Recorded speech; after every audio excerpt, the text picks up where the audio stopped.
Hello,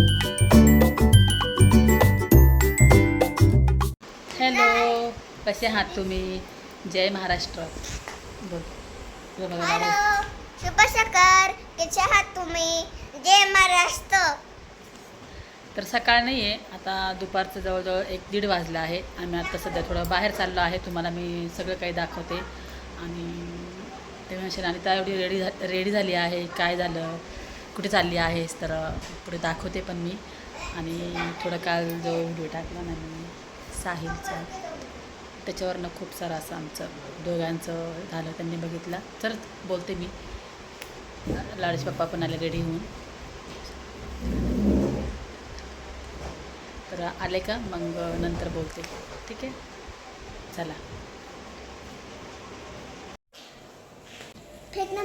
चलिए अंदर चलिए. आता आम्ही निघालो आहोत आणि माझी तर काही असं इच्छा नव्हती म्हणजे जायची, पण ठीक आहे चला. आणि लाडाच्या पप्पांसमोर मला असं जास्त काही बोलता येत नाही. त्यांनी माझा काल व्हिडिओ बघितला, त्याच्यावर आमचं थोडंसं बोलणं पण झालं, ते पण मी तुम्हाला पुढे सांगते. आणि तुम्ही थंबनेल बघितला असेल, साहिलच्या बेलचा निकाल पण लागला आहे. काय झालं तेही तुम्हाला मी पुढे सांगते आहे. तर इथे आम्ही जेवण वगैरे केलं हॉटेलमध्ये. व आता बरेच दिवस झाले मी ना हॉटेलचं जेवण वगैरे ना सगळं बंद केलं आहे मी, त्याच्यामुळे थोडं माझी तब्येतही कमी झाली आहे. आणि आम्ही व्हेजच जेवण मला खायचं होतं. तसं डाळ तडका, नॉर्मल भाजी. इकडे लाडू माझ्या व्हिडिओमध्ये डोकवती आहे.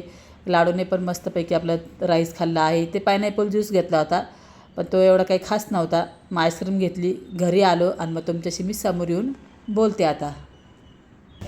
हॅलो. तर आता संध्याकाळचे 7:30 वाजले. आम्हाला जायचं होतं दुसरीकडे आणि आम्ही गेलो भलतीकडेच, कारण की आम्हाला जिथे जायचं होतं ना म्हणजे हॉटेलला, ते 3:30पर्यंतच ओपन असतं, ते बंद आलं होतं. मग तिकडनं आम्ही एका ठिकाणी दुसरीकडेच गेलो होतो, जिथे आम्ही नेहमी येतो ना तिथे गेलो होतो. तर आज आम्ही हॉटेलला का गेलो तुम्ही बघितलं असेल की अरे अनिता आज तू हॉटेलला गेली, तुला काय टेन्शन आहे का नाही? बोलणार आहे, बघा ना मस्त हॉटेलचं खातीचा मुलगा आतमध्ये असं बोलणार. पण ना काय झालं ते मला सांगते एवढ्या 2 दिवसामध्ये. आणि साहिलचा बेलचं पण काय झालं, बेल टाकली होती, त्याचा पण निकाल आला आहे. तर मी जो व्हिडिओ टाकला ना कालचा साहिलची चिठ्ठी, तो ना माझ्या मिस्टरांनी टी व्हीवर बघितला. काल सकाळी टी व्हीला सहज ते काय बोललं, मी व्हिडिओ टाकला का तो ना वरती येतो आणि ते आमच्या टी व्हीला आहे ना माझे व्हिडिओ लाडू काय करते, आमचेच व्हिडिओ लावून बघत बसते, तिला आवडतात नाही का कधी कधी. तर माझ्या मिस्टरांनी व्हिडिओ तो बघितलं तर मला म्हटले, हे बघ म्हटले, तू घरामध्ये वावरताना पण असं डिप्रेसमध्ये राहते, स्वयंपाक चांगला करत नाही, लक्ष घालून करत नाही, आणि मी सारखी झोपते. मला ना असं काही टेन्शन झालं ना तर सारखी झोपते, बोलत नाही तू चांगलं घरामध्ये, अशी चांगली वागत नाही घरात तू, ठीक आहे ना. आणि नेमके काय झालं ना, लाडूचे पप्पा मला काय बोलले की आता 4-5 दिवस आपण घरी जाऊया, त्यांच्या घरी जाऊया. तर त्याच्यावरनं पण मी त्यांना नाही म्हटलं नाही, मी नाही येणार म्हटलं. माझी तिकडं जायची तर अजिबातच इच्छा नाही म्हटलं, माझं पोरगं आतमध्ये आहे, मला जायची कधी पण वेळ पडू शकते, त्याच्यामुळं मी तुमच्या घरी आता सध्या तर मी नाही येऊ शकत. तर तू असंच करते तसंच करते, ठीक आहे ना म्हणे, आहे झाल्या त्या गोष्टी झाल्या, तुला स्ट्रॉंग राहणं खूप गरजेचं आहे. आता तुला जर जायचं असलं नाशिकला वगैरे, तुला काही गरज पडली, आता मला काही गरज नाही आहे. आणि विराज गेलता साहिलला भेटायला, तो भेटला आहे साहिलला. तर त्यांचं असं म्हणणं आहे, आता मध्ये मी आजारी पडले होते ना, त्यांनी मला खूप ना असं समजून सांगितलं, तेव्हा मला कुठं काहीतरी गोष्टी समजल्या की मला स्ट्रॉंग राहणं का गरजेचं आहे. माझे मिस्टर म्हणतात, तू आता मध्ये आजारी पडली होती तर 4 दिवस तू घरातला मेन माणूस आहे, तूच स्वयंपाक करते, लाडाला तूच सांभाळते, सगळं लाडूचं तूच करते, तिला शाळेत पाठवते, तू घरातला मेन माणूस आहे, तू एवढं टेन्शन घेते, एवढं डिप्रेस होती तू, त्याच्यामुळे मग लाडूचे पण हाल होतात आणि घरात जेवणाचे पण प्रॉब्लेम व्हायला लागले. आणि शेवटी तू डिप्रेसमुळे तू आजारी पडते, तू तुझ्या मुलाकडे पण जाऊ शकत नाही. मला त्यांनी रोखलं नाही आहे, मला ते किती तुला म्हणजे तुला जायचं आहे, तू साहिलला भेटून ये, पण माझीच हिंमत नाही होते की एवढं लांब जाण्याची, माझी स्वतःची हिंमत नाही होती. कारण की ना मला एवढं 8 दिवसापासून मला खूप जास्त अशक्तपणा, विकनेस, माझी तब्येत पण बघा असं कमी झाली, टेन्शन घेतलं का माझी तब्येत पण कमी होती. तर हे सगळं माझ्यासोबत होतं आहे. आणि त्याच्यामुळे ते मला म्हणतात की तू तो दिवस आठव ज्यावेळेस की तू एकटी होती, जेव्हा मी तुझ्या लाईफमध्ये आलो होतो, तेव्हा तू किती टेन्शनमध्ये राहायची. मी सगळं बघितलं आहे आणि आजचा दिवस तू बघ, आज मी तुझ्यासोबत आहे, तुला कशाचंही टेन्शन घ्यायची गरज नाही. तुला काही कमी आहे का, तुला काही पाहिजे का, मला सगळं सांग, तुला जे पाहिजे ते तुला मी देतो मला म्हटले, पण तू टेन्शन घेऊन आजारी पडू नको. आणि ठीक आहे, राहिला ते साहिलचा प्रश्न, तुला जायचं तू त्याला भेटायला जा, मला असं काही प्रॉब्लेम नाही. माझे मिस्टर मला म्हणतात तुला काय पाहिजे ते घे आणि तू जा त्याला भेटायला, त्याला भेटून ये. पण माझी कुठेतरी हिंमत होत नाही म्हणून मी जात नाही आहे. आणि साहिलचं बेल टाकली होती, मी तुम्हाला बोलले होते.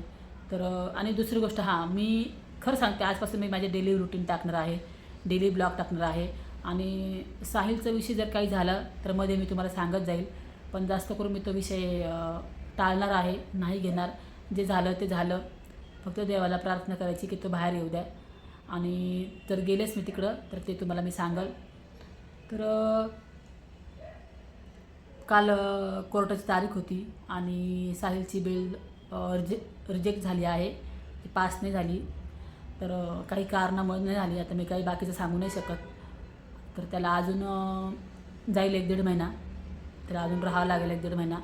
विराजला मी काल म्हणजे परवा झाली तारीख, परवा, आणि काल विराज गेलता साहिलला भेटायला. विराजला म्हटलं तू त्याला भेटून ये आणि त्याला सांग असं असं झालं म्हणून.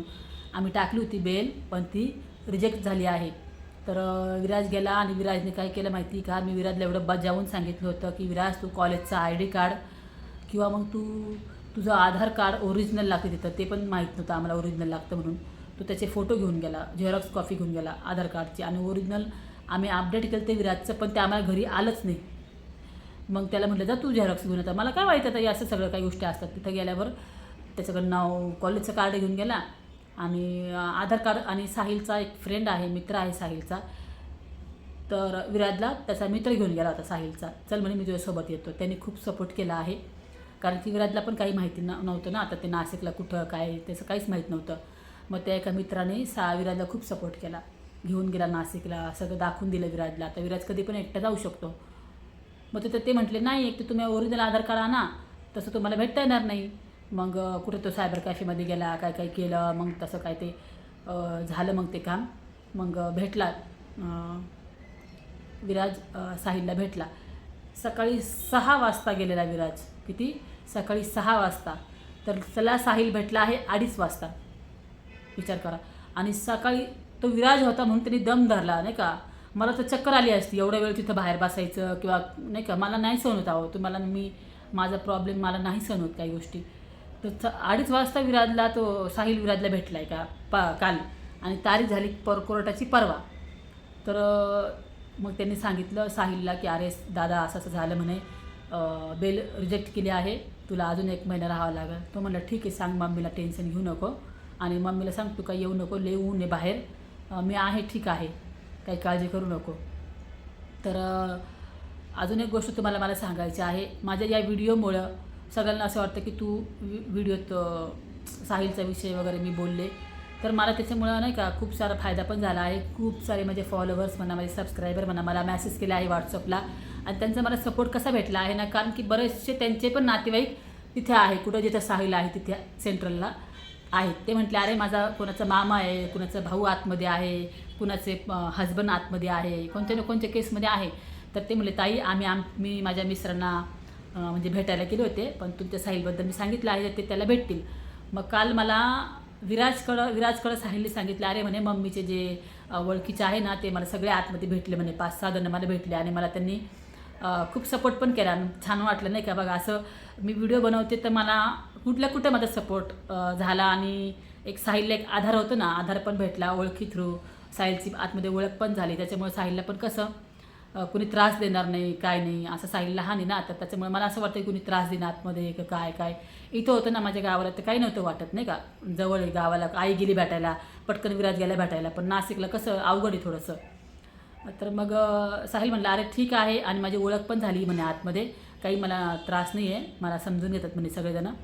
मग त्याला कसं डायरेक्ट पैसे पण आपण त्यांना देऊ शकत नाही, ते मनी ट्रान्सफर करायचे, तिथं कॅन्टीनला जमा होतात, मग आपण तिथे जाऊन काही खायचं ते खाऊ शकतो असं. तर साहिल म्हणला मला 2-4 टी-शर्ट वगैरे कपडे वगैरे मम्मीला सांग मला पाठवून दे. तर म्हणलं मी ठीक आहे ते पाठवून देईन. विराजला म्हणलं पुढच्या हप्त्यात तू अजून एखादी चक्कर मार. तर म्हणलं ठीक आहे. आणि आता विराजचं पण 8 दिवसांनी ना सुट्ट्या लागत आहे कॉलेजला, तर विराज आणि आई येणार आहे इकडे सुट्टीला. त्याला म्हटलं तू ये इकडे, मला पण आता बरेच दिवस झाले ना, मला पण करमत नाही, तुम्ही आले तर तेवढंच मला बरं वाटेल. तर म्हणलं ठीक आहे. आणि मग तसंच माझ्या मिस्टरांनी काल मला सांगून ठेवलं होतं की तुला आज मी आपण जाऊ आज हॉटेलला जेवायला. मी बरंच किती 2-3 महिने आले असेल मी ना हॉटेलचं पूर्ण जेवण आहे ना आम्ही सोडून दिलं. त्याच्यामुळे थोडंसं तब्येत पण माझी कमी झाली आहे. तर मला म्हटले मग आज जाऊया, थोडंसं मूड पण फ्रेश होईल तुझा, आपण थोडंसं बाहेर फिरून येऊया. म्हणून मी गेले होते. पण आता काय होणार माहिती आहे का, बाई पोरगा जेलमध्ये आहे आणि इकडं आई हॉटेलमध्ये जेवण करते. असं कमेंट कोणी करू नका. अशी कमेंट कोणी करू नका. माझे मिस्टर मला थोडंसं मूड फ्रेशसाठी घेऊन गेले होते बाहेर. आणि हे सगळं काही झालं आहे. आणि आता ना माझे मिस्टर म्हटले अजिबात रडत नको जाऊ, तू टेन्शन घेऊ नको, आत्ता तुला काही टेन्शन आहे का, घरात सगळ्या गोष्टी आहे, तू पाहिजे ते तुला मी देऊ शकतो, मग तू कशाला टेन्शन घेते. साहिलचा विषय तर साहिल आज न उद्या येईल बाहेर आणि त्याला समजून सांग आता की चांगलं वाग, त्याला बोलव म्हणे इकडं, मी बघतो म्हणे त्याच्याकडं साहिलला, असं बोलले ते. तर ठीक आहे म्हणलं.